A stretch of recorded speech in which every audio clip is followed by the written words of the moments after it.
요번에 신창동교회 박 집사님하고 같이 일을 하는데요. 그분이 저하고 며칠 일하면서 어떤 걸 좀 느꼈던 것 같아요. 저한테 한번 이렇게 얘기하더라고요. 목사님은 아니요라는 말을 안 하시네요. 이게 어떤 일을 처리해 나갈 때 좀 까다로운 문제가 있잖아요. 그런 문제가 있을 때마다 이제 부딪히게 되잖아요. 힘들 때 있죠. 저는 된다는 생각을 가지거든요. 부딪혀 놓고 문제를 풀어보면 되니까. 그래서 아마 그분이 그렇게 얘기를 하세요. 목사님 한 번도 같이 일하는데 아니요 라고 하는 얘기를 안 한다는 거예요. 이제 왜냐면은 저희 성향적으로는 도전적인 부분이니까, 그러니까 어려운 문제지만은 풀 수 있다라고 생각하는 사람이에요. 사람이 하는데 안 된 일이 뭐가 있어요? 여러분 맞죠? 우리가 이제 교사라고 하는 것도 똑같아요. 오늘 교사 헌신예배인데, 저도 헌신예배 준비를 하면서 생각을 해봤어요. 지금부터서 적어도 한 35년 전에 교사를 해봤잖아요. 그때를 생각해 보니까 저도 그때는 아무것도 모르고 20대 초반 때 교사를 했으니까 멋모르고 덤벼들고 또 구역장도 해보고 그랬어요. 구역원들이 한 10명 정도 되었는데 동네 분들이었어요. 전부 다요. 할머니도 계셨고 그때 신학생도 계셨고 전사님도 저희 같은 구역이었거든요. 여러분 얼마나 힘들겠어요. 전도사님이 같이 구역원으로 예배를 참여한데 교사인 제가 설교를 해야 되고 인도를 해야 되잖아요. 얼마나 부담스러운 자리예요. 근데 저는 그때 신앙이 성장했어요. 왜냐하면 구역 예배를 드리고 또 아이들을 가르치면서 제가 공부를 하니까 굉장히 제가 공부를 하기 때문에 제가 성장이 되더라고요. 그래서 달달달 외우고 처음에는 뭔지 모르잖아요. 그때는. 지금 생각해 보면 그때가 참 좋았어요. 우리 이제 교사로 섬긴다는 것 자체가 여러분 쉽지 않죠. 일단 아침 일찍 나와야 돼요. 여러분 뭐 교사 해보시면 알다시피 아침밥 먹기 힘들어요. 어렵다고요. 그런데 여기에서 얻을 수 있는 것들이 참 많아요. 일단 아이들을 가르쳐 봄으로 사람들 앞에 서서 얘기할 수도 있고 강의할 수도 있고 이런 것들이 하나로 개발이 돼요.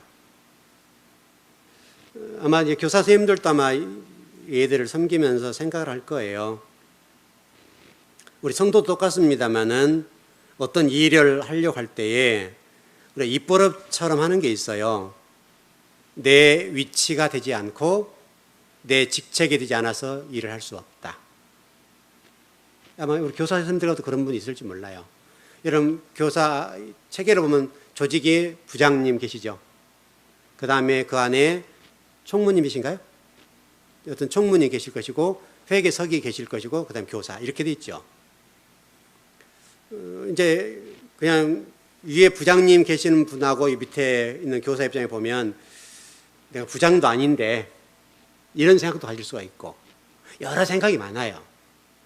근데 여러분 하나님의 일은 비록 밑에서 교사로 일을 하지만 부장의 위치에서 일을 하지 않으면 발전할 수가 없어요. 그러니까 교사로 일을 할 때 교사로만 머무르면 항상 그 자리예요.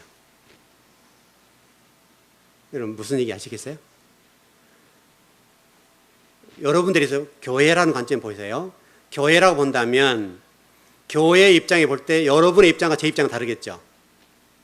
교회 어떤 일들을 볼 때 목회자가 보는 눈하고 여러분이 보는 눈이 다를 거란 말이에요. 그럼 여러분이 어느 장소에서 리더가 되고 책임자가 될 수 있는 위치에 올라가야 되겠는데 그러려고 한다면 여러분들이 여러분의 위치가 아니라 담임 목회자의 수준 또 어떤 여러분의 어떤 단체라고 한다면 그 단체의 책임자의 위치에서 모든 것을 바라볼 수 있어야 돼요. 그러면 리더가 될 수가 있어요. 얼마나 이게 중요한지 몰라요. 아마 여러분 이제 주일학교 같은 거 여러분 지금 섬기시는데 제가 한 번도 안 내려가죠. 한 번 내려갔어요, 안 내려갔어요? 한 번도 안 내려갔어요. 궁금하겠어요, 안 궁금하겠어요? 여러분들 그렇게 목사님 전혀 궁금도 안 한가 보다. 저도 궁금해요. 왜 안 내려가는가 하면 일단 우리 목사님을 세우기 위해서 그래요. 목사님이 주일학교를 하면 제가 얘기도 한번 드렸는데 주일학교를 하면서 담임 목회를 해보라는 거예요. 전적으로. 여기에서 해보면 나중에 담임을 하더라도 할 수가 있어요. 근데 만일에 주일학교 담당하는 목사님이 계시면서 모든 것들을 제가 타치하기 시작하면 모든 걸 간섭하기 시작하면 일은 될 수가 있어요. 더 아름답게 될 수도 있는데 나중에 담임을 못해요. 그러니까 지금 당장 어떤 결정도 내려줘야 하고 교사들과 합의해서 어떤 일들을 추진해 나가야 되는데 어렵죠, 여러분. 때로는 결정을 해야 될 일들이 쉽지 않은 것들이 있단 말이에요. 그런 것들을 해 나가면서 결정을 해보고 어떤 게 실수하는가, 어떻게 되면 되는가라고 하는 것들을 알 수가 있단 말이에요. 그러면 주일학교 하나가 확장되면 교회가 되는 거죠. 그럼 예를 들어서 제가 이렇게 보는 거죠. 우리 교회 성도수가 많지 않은데 우리 교회의 조직과 시스템을 가지고 또 5천 명 되는 교회, 10,000명 되는 교회를 섬길 수 있겠어, 못하겠어요? 무슨 얘기냐면 비록 우리 교회 성도수가 작지만은 제가 바라보는 것은 여러분의 숫자로 교회를 섬기는 것이 아니라 5,000명이 되고 10,000명이 되고 똑같은 교회를 섬길 수 있다는 거예요. 저는. 무슨 얘기 아시겠죠? 여러분이 교사로 섬기시고 있는데 우리나라라고 하는 것들은 서열 문화가 좀 강해서 내가 그 위치와 자리에 올라가지 않으면 일을 못해요. 생각이 못 따라가는 거예요. 교사라고 하는 것은 굉장히 중요한 자리인데 이 교사의 자리를 섬기는 동안에 여러분이 주어진 유익들이 굉장히 많아요. 시간은 여러분들이 빼앗긴 부분도 있고 또 바쁘고 힘들지 말아서 섬겨야 되는 문제가 있는데 이 일 때문에 여러분들이 수고는 하지만 여러분 개인적으로 여러분의 개발을 위해서는 아주 중요하다고요. 1차적으로 제가 이렇게 보는 거죠. 만일에 우리 즐거운 교회라고 본다면 제가 만일에 성경을 공부하지 않고 연구하지 않고 준비하지 않으면 여러분의 수준은 어떻게 되겠어요? 성장할까요? 안 할까요? 안 하겠죠. 정체되어 있다고요. 여러분들이 저를 따라오기가 힘들죠. 힘들죠. 때로는 계속해서 막 새롭게 나와버리니까 물론 제가 속도 조절하지만 속도 조절해도 여러분이 느끼는 것은 다르단 말이죠. 자, 천천히 가려고 애를 써도 여러분이 느끼는 속도감하고 제가 느끼는 속도감은 다를 수 있어요. 왜냐하면 저는 이미 그걸 깨닫고 봤기 때문에. 그렇죠, 여러분. 그렇기 때문에 그 최대한 속도 조절을 합니다만은 여러분이 느낄 때 그 속도가 빠르다고 생각할 수 있어요. 저는 때로는 답답할 때가 있거든요. 제가 제 자신이 여러분 이 성경을 가르치는 입장에 보면 저는 축축축 나간 게 편하지요. 툭툭툭 던지고 나가면 저는 편하다고요. 근데 그것을 반복해야 되고 꾸준히 또 반복해야 된다는 제 입장은 답답하죠. 그렇지만 여러분들이 진리를 깨닫고 하나님의 말씀을 깊이 알려고 하면 그것은 제가 참아야 돼요. 인내해야 될 문제예요. 그래서 여러분들이 말씀을 가르칠 때 속도 조절을 하는 거예요. 그래도 여러분 느낄 때는 다 이해를 못하고 깨닫지 못할 수가 있어요. 그러니까 중요한 것은 제가 성장하고 또 성장해야 여러분이 성장이 올라오는 속도의 문제는 다를 수 있어요. 개인 편차가 있기 때문에 다 다를 수 있습니다만은 제가 만일에 준비하지 않고 연구하지 않으면 여러분들은 항상 그대로라고. 교사의 입장이 그래요. 교사들은 여러분들이 저를 통해 배운 거, 또 여러분 개인적으로 또 나름대로 애들 가르치는 준비, 이것들을 여러분들이 부지런하게 해야 돼요. 하면 여러분들이 그걸 통해 여러분의 신앙이 성숙되어지고 성경의 깊이와 높이와 넓이들이 또 길이들이 굉장히 빨라져요. 신앙생활 10년 한 사람이 교사를 전혀 않고 했다 하는 것과 교사로서 10년 한 것은 그것은 차이가 날 수밖에 없어요. 3년 만에도 10년을 따라잡아요. 이 차이예요. 왜? 아이들 당장 가르치면 아이들이 질문하잖아요. 막 우리 교사님들 아이들 질문할 때 깜짝 놀랄 때가 있을 거예요. 답 못할 때가 있단 말이에요. 그러면 굉장히 내가 실력이 부족하구나, 할 말씀을 잘 모르구나 라고 느끼게 돼요. 그건 그게 자극이 되는 거예요. 그러면 그걸 가지고 성경을 보기 시작할 거고 또 찾아볼 거고, 그렇게 하는 동안에 그것이 풀어지잖아요. 모르면 모른다 하고 얘들한테 다음 주에 내가 선생님이 열심히 준비해서 공부해가지고 와서 가르쳐 줄게, 이렇게 하면 되죠. 여러분이 목회자 아닌 이상이 그럴 수밖에 없잖아요. 여러분 목회자는 성경 다 알아요? 다 몰라요. 부분은 여러분보다 낫겠지만은 성경 어떤 곳에는 모를 수가 있다고요, 여러분. 그럼 모르는 부분 모른다 하면 될 거 아니에요. 그렇죠? 그러고 와서 공부해서 가르쳐 주면 돼요. 여러분들이 아이들이 어떤 질문을 하고 난해할 때 힘들 때가 있어요. 당황한단 말이에요. 그럴 때 당황하지 말고, 그건 어떤 여러분들의 기술의 문제잖아요. 아이들을 잘 설득해서 선생님이 지금 답변할 수 있지만 내가 정확하게 답변할 수 없으니까 내가 공부해서 와서 가르쳐 줄게. 아니면 목사님에게 여쭤보고 정확하게 가르쳐 줄 테니까 좀만 기다려라. 좋은 질문이 고맙다. 이렇게 해줘야죠. 만일에 여러분 질문을 받고 나서 왜 그런 질문에 선생님 힘들게, 이렇게 하면 어떻게 되겠어요? 이제 교사에게 기술이에요, 기술. 얘들은 얼마든지 상상력 있고 똑똑하기 때문에 여러분이 생각하지 못한 것들을 질문해요. 그 질문할 때 아이들의 질문을 꺾어버리면 얘들은 다시는 질문하지 않아요.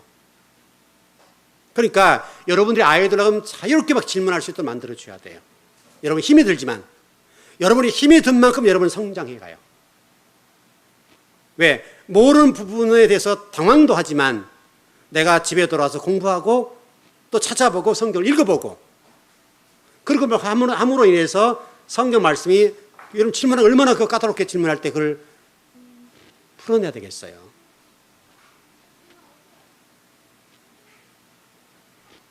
이 문제가 아주 중요해요.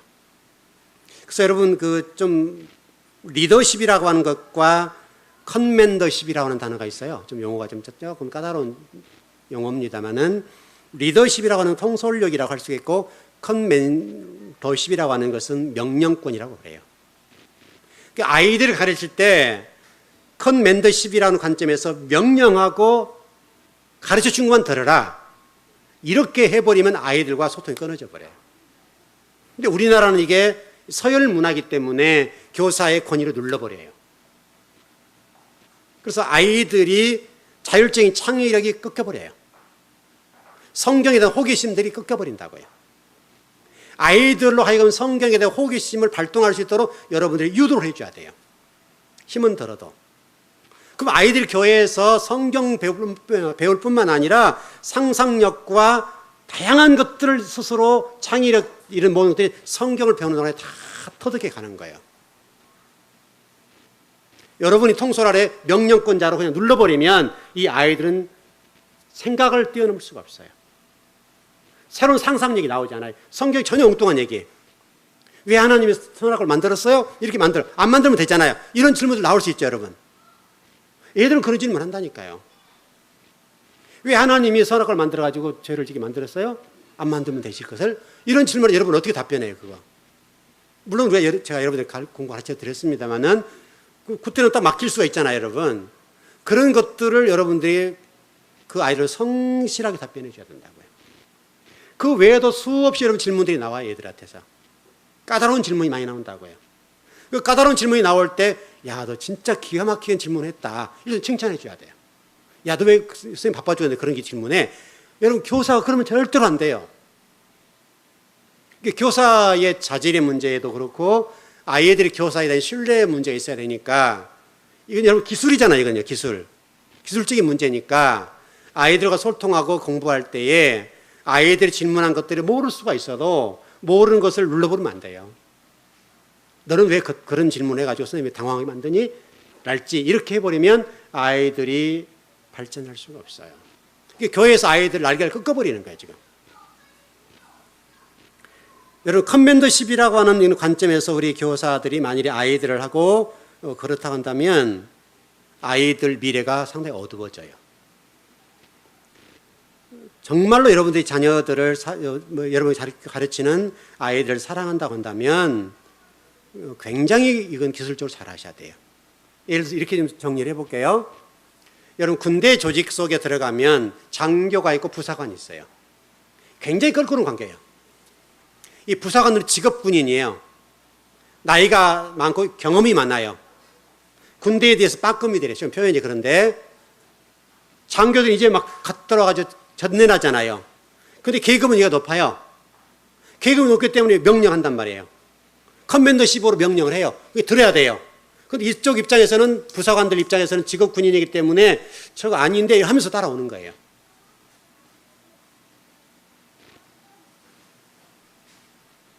이때 진짜 필요한 게 뭐냐면 명령권자가 아니라 리더십이에요. 리더십을 발휘해서 그 나이가 많은 부사관들이 나이 어린 장교지만은 저 장교 앞에 잘 순종하고 따라오고 계급부를 인정해주고 따라올 수 있도록 여러분이 교사를 그려야 된다고요. 신분이 높고 또 여러분이 교사의 위치에 있기 때문에 아이들을 가르칠 때에 그 아이들을 움직이고 그 아이들이 동의할 수 있도록 만들어주는 것은 커맨더십이 아니에요. 리더십이에요. 리더십은 장교와 똑같은 입장이잖아요. 여러분 아이들이 장교라 보고 여러분들이 이 부사관이라는 입장 보세요. 나이가 많잖아요. 그럼 이 아이들 입장에서는 질문했을 때 눌러버리면 커맨더십을 눌러버리면 이 아이들은 꺾이는 거죠. 그러나 리더십의 관점에서 이걸 보기 시작하면 이 아이들이 여러분을 존경하기 시작해요. 정말 여러분들이 평생 아이들이 자라면서 내가 주일학교 때 우리 선생님의 그 가르침과 리더십에 내가 존경한다. 굉장히 오래가 이거예요.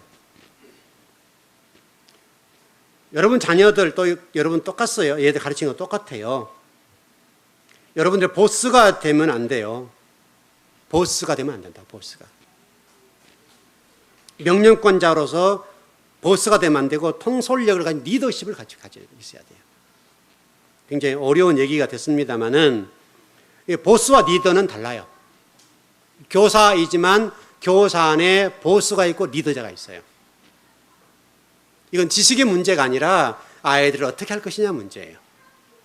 우리가 지금 이 주일학교 아이들을 어떻게 가르쳐 놓느냐에 따라 우리 교회의 미래가 달려있고 하나님 나라 미래가 달려있어요.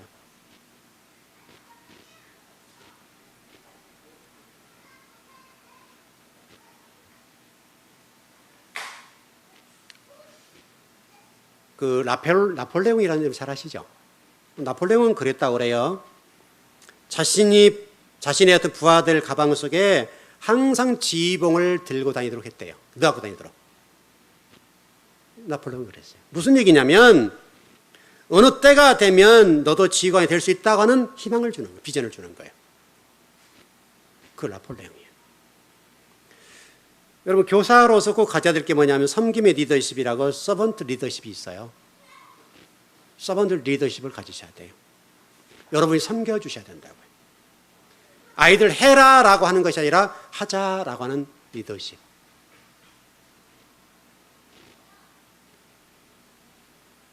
여러분 서번트 리더십이라고 하는 것들은 미국 학자 로버트 그린리프라고 하는 학자가 주장한 이론이에요. 무슨 얘기냐면 교사의 리더십에 있어서 좋은 것은 방향 제시자, 의견 조율자, 삶을 지원해주는 조력자. 여러분들이 아이를 성경만 가르치는 것이 아니라 방향을 제시해주고 의견을 조율해주고 삶을 지원해주는 조력자가 되셔야 된다고요. 그래서 제가 목회자로 살아가잖아요. 그렇죠, 여러분? 목회자로 살아가는데 실질로 목회자로서 설교만 해볼 끝나버리면 여러분과 저 관계가 끊어지죠. 설교자와 설교를 듣는 사람은 되는 거죠. 설교자이고 목회자이지만 목회자로서 여러분 삶 속에 개입하고 들어가서 여러분의 어려운 문제들을 풀어내고 방향성을 제시해주고 그런 일을 해야 된단 말이죠. 그게 서번트 리더십이에요. 교사에게 그게 필요해요. 교사들이 아이들의 미래를 이렇게 열어줘야 돼요. 방향을 이렇게 제시해줘야 돼요. 그리고 의견을 조율해줘야 돼요. 그 삶을 지원해주는 조력자가 되셔야 돼요. 이런 일들을, 전반적인 일들을 아이들과 같이 해야 돼요. 애들, 야, 공부하자. 성경 이렇게 아브라함은 어떤 사람이고 이런 것으로 끝나는 게 아니에요. 그 아이들이 어떤 고민하고 있는 고민들을 풀어줘야 되고, 아이들의 미래를 위해서 생각해 줘야 되고, 너는 뭐가 되고 싶니? 선생님 생각 이렇게 했으면 좀 좋을 것 같다. 이런 얘기들을 잘 할 수 있어야 돼요. 그러니까 이 아이들의 미래 문제까지도 여러분들이 개입하셔가지고 이 아이들을 끌어줄 수 있는 그런 리더십을 발휘해야 된단 말이죠. 성경 30분 가르치는 아브라함은 이런 사람이야 저런 사람이야. 지금 몇천 년 전에 누구이고 뭐 데라가 아버지고 뭐 우상 장사를 했던 사람들인데 어떤 사람. 여러분 아무런 의미가 없어요. 그 지식에 불과해요. 여러분 그 텔레비전에 자주 다니는 유재석 씨 잘 아시죠? 유재석이 왜 이렇게 여러분 뛰어난 사람인지 아세요? 바로 이 문제예요. 자기가 MC로서 자기가 빛나게 하는 것이 아니라 출연한 사람들 빛나게 해주는 역할을 해요. 이게 서번트 리더십이에요. 그 부분을 유재석 씨가 기가 막히게 해내는 거예요. 우리 교사들이 아이들을 가르칠 때에 그것을 가르쳐 주셔야 돼요. 이 아이들도 교사가 뭔지를 배우잖아요, 지금. 이 아이들이 나중에 교사가 또 될 거란 말이죠. 그럼 교사가 되었을 때 이 서번트 리더십이라는 이런 관점에서 여러분이 해놓으면 그게 몸에 뵐 거 아니에요. 그럼 그 아이들도 똑같이 나중에 주일학교 아이를 가르칠 때 그렇게 가르칠 거란 말이죠.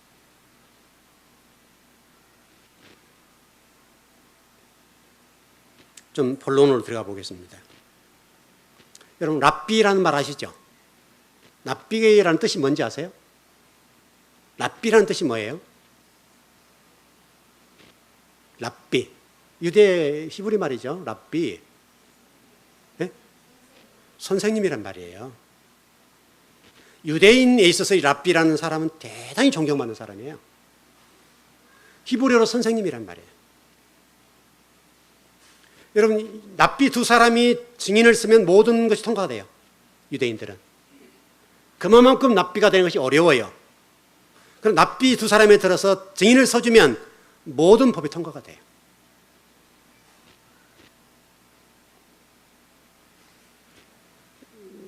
유대인에게서 랍비라고 하는 말은 교사인데 최고의 경칭이에요.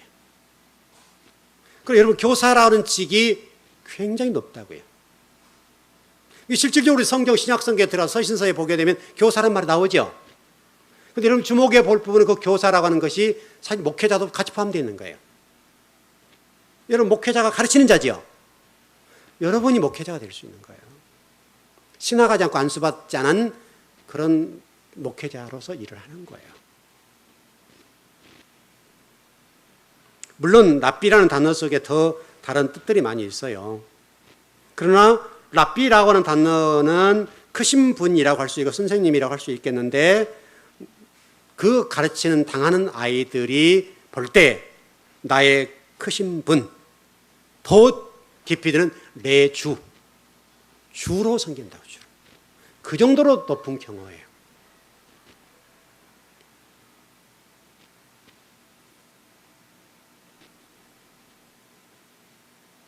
물론 예수님께서는 이 부분을 좀 금지하셨어요. 주로 쓰는 거랄지 이런 것들 금지를 하셨습니다만은 여러분 교사는 여러분의 반 아이들의 미래를 좌지우지할 수 있어요.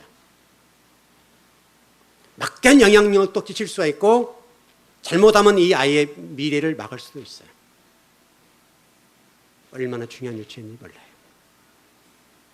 여러분들이 그동안에는 혹시라도 그냥 성경 몇 구절 가르쳐주고 하는 지식적인 수준에서의 교사로서 헌신을 하셨다고 한다면 이제는 서번트 리더십이 되어서 이 아이들의 모든 인생 상담자가 되고 인생의 미래의 길을 열어주는 자가 되고 삶의 미래를 조력해 줄 수 있는 그런 리더자가 되길 바라요. 얼마나 중요한지 몰라요. 여러분, 교사 한 사람의 아이를 잘 가르쳐주면 이 아이들의 훗날 그 자리에 섰을 때에 수백 명, 수천 명을 살려낼 수 있어요.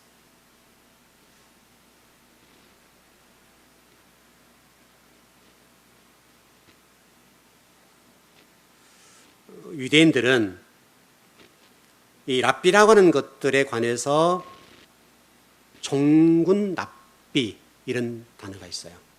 평생 랍비 또는 공익봉사 요원을 하는 그런 랍비가 있어요. 정말 여러분들이 아이를 섬기는 이 교사의 직은 정말 종군 랍비로서의 그런 멋짐이 있었으면 좋겠어요. 힘은 들지만 시간을 내야 되고 얼마나 피곤하냔 말이죠.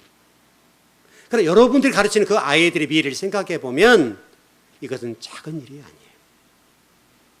어마어마한 일이에요.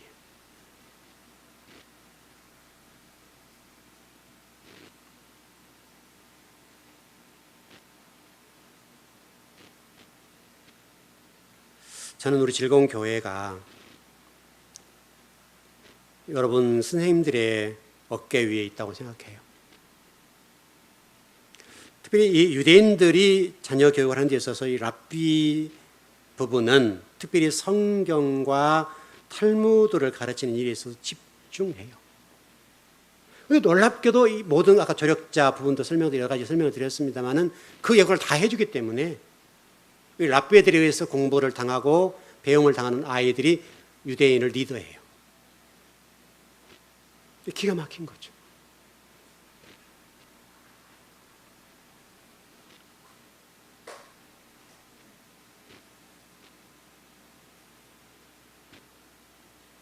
오늘 교사 헌신 예배를 드리고 교사로서 좀 여러 다짐들을 하실 텐데 고생하고 수고하시지만은 그 수고가 좋은 열매로 맺었으면 좋겠어요. 기왕에 봉사하는 거 그냥 와서 그냥 성경 몇 구절 가르쳐준 정도가 아니라 정말 이 아이들의 미래를 고민하고 생각하고 내가 어떻게 하면 저 아이들을 하나님의 자녀로 잘 길러볼 건가 이런 고민이 많았으면 좋겠어요. 쉽지가 않아요. 어려워요. 여러분 목회자의 길도 똑같잖아요. 편하게 가려고 하면 한없이 편한 게 목회자의 길이에요. 그러나 힘들게 정말 성도를 삶 속에 녹아들어서 서번트 리더십을 발휘하는 그런 목회를 하려고 하면 얼마나 힘든지 몰라요. 몸이 고달파요. 정신적으로 고달파요. 여러분 잘 아시는 대로 어떤 장로님이 저한테 자꾸 그러잖아요. 우리 목사님 한 번도 망치도 안 들으시는데 목사님은 그렇게 망치를 드시냐고 그러는데 잘 모르겠어요. 그건.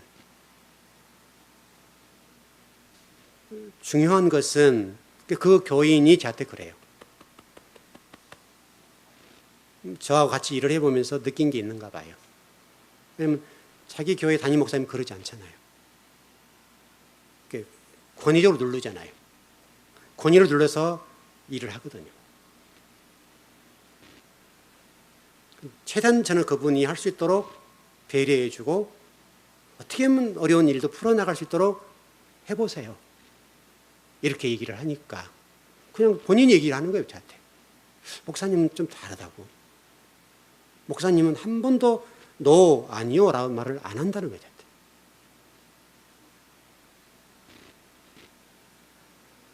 좀 정리를 해보겠습니다.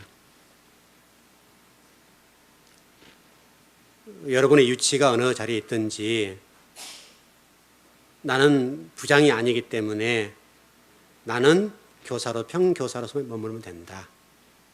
이 생각도 접으시고 어떤 위치였든지 간에 여러분이 그 부장 선에서 생각하고 또 담임 목회자는 어떻게 생각할 것인가 생각해보고 일을 했으면 좋겠어요. 그럼 분명하게 애들을 대할 때 똑같은 대함이지만 전혀 다를 거예요. 전혀 다르다고요. 그리고 아이들 한 명 한 명들에게 정말 여러분들이 이 인생의 미래를 내가 결정할 수 있겠구나 라고 생각하고 아이들에게 접근하고 그들을 섬겨주면 이 아이들은 분명히 뭔가 느낄 거예요. 우리 선생님 달라. 나의 모든 것들을 다 들어주신 분, 나의 모든 걸 풀어주신 분, 나의 모든 문제와 고민들을 다 해결해 주신 분, 힘들지만 공부해서 가르쳐 주신 분, 이런 좋은 이미지만 심어줘도 이 아이들은 성장할 수가 있어요. 여러분, 아이들 여러분 성경 가르쳐 얼마나 많이 가르치겠어요? 우리가.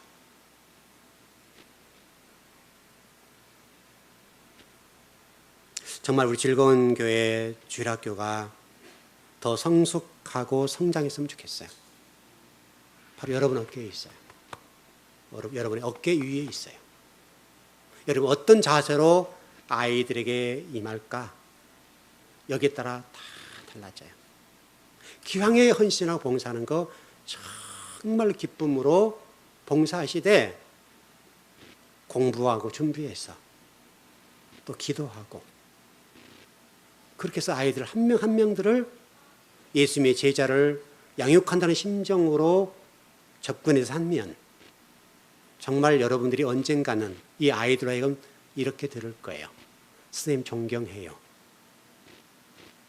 여러분 최고잖아요. 선생님 제가 존경합니다. 여러분 아이들은 다 알아요. 우리 선생님 기도하고 준비하고 와서 가르치는지 그냥 시간 때우는지 다 알아요. 말을 안 할 뿐이죠. 정말 여러분들 집에서 몇 시간 준비해서 아이들에게 정말 열정적이고 성의를 다해서 가르치면 이 아이들은 우리 선생님이 기도 많이 하고 오셨구나, 준비 많이 하고 오셨구나, 금방 알아요. 여러분 제 설교 들어보면 알 거 아니에요. 우리 목사님 준비했네 안 했네 다 알죠. 여러분 말을 안 할 뿐이지. 여러분 아시잖아요. 느끼잖아요. 그냥 우리 영적인 부분이기 때문에 그냥 느껴지잖아요. 아이들도 똑같아요. 어떻게 여러분이 영적으로 훨씬 그 아이들 깨끗하고 맑기 때문에 여러분보다 훨씬 예민할 수 있어요.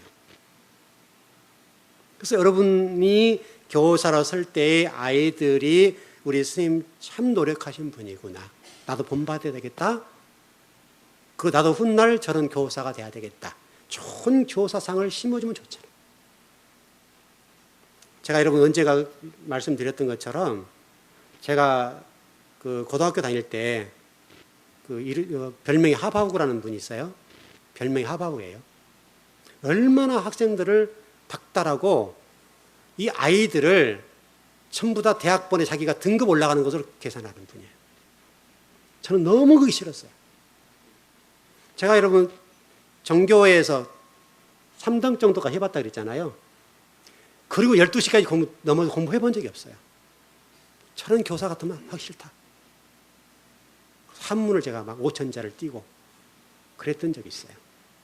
제가 한번 그 학적분과 뭐 졸업 그런 거 띈 거 있죠, 여러분. 그 뭐 생활기록부 뭐 띈 거 그때 한번 간 적이 있는데 계시더라고요. 그저 교감으로 있더라고요, 교감으로. 근데 그분은 저를 알아봐요. 자네 왔는가 그러더라고요. 제가 뭐라고 그랬더니 여러분 쳐다도 안 봤어요. 여러분들 생각이 변 목사님 냉정하다 할지 모르지만 그따위로 교사 하지 말라는 거잖아요. 정말 교사가 학생들로 하여금 존경받는 교사가 돼야 되는데 아이들을 디딤돌 삼아 제가 그 교사가 교감되고 인정받는 지위에 올라가는 디딤돌 역할을 했던 것이 너무나 속이 상하는 거잖아요. 그분 아니었으면 제가 훨씬 공부 잘했었어요. 정말 공부의 재미를 가르쳐 줬더라면 제가 훨씬 공부 잘할 수 있어요. 근데 그분 때문에 어느 선을 정해놓고 안 했어요. 전교 3등까지만 하고는 더 이상. 이렇게 교사가 영향을 미쳐요. 정말 그분이 제게 좋은 교사상을 제게 물려줬더라면 얼마나 제가 열심히 공부했겠어요. 그럼 지금보다 훨씬 더 지식적인 측면이라 이건 좋아졌겠죠. 물론 저는 그 이후로 공부를 많이 했습니다만은 그때 그랬다. 그때 어린 나이에 제가 뭐 나이가 한참 돼서 그분 만났잖아요. 제가 성인 되고 나이가 많이 들어서 그분 만났는데 교감되어서 계시는데 제가 냉정하게 머리를 돌려버렸어요. 그분이 멋쩍은 거 그냥 가셔버리더라고요.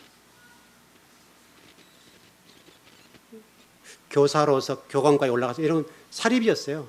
사립이어서 교감 올라가서 최고 올라갔죠. 최고로. 왜냐하면 어차피 이사장 식구가 교장하는 거 아니에요. 최고 자리에 올라갔어요.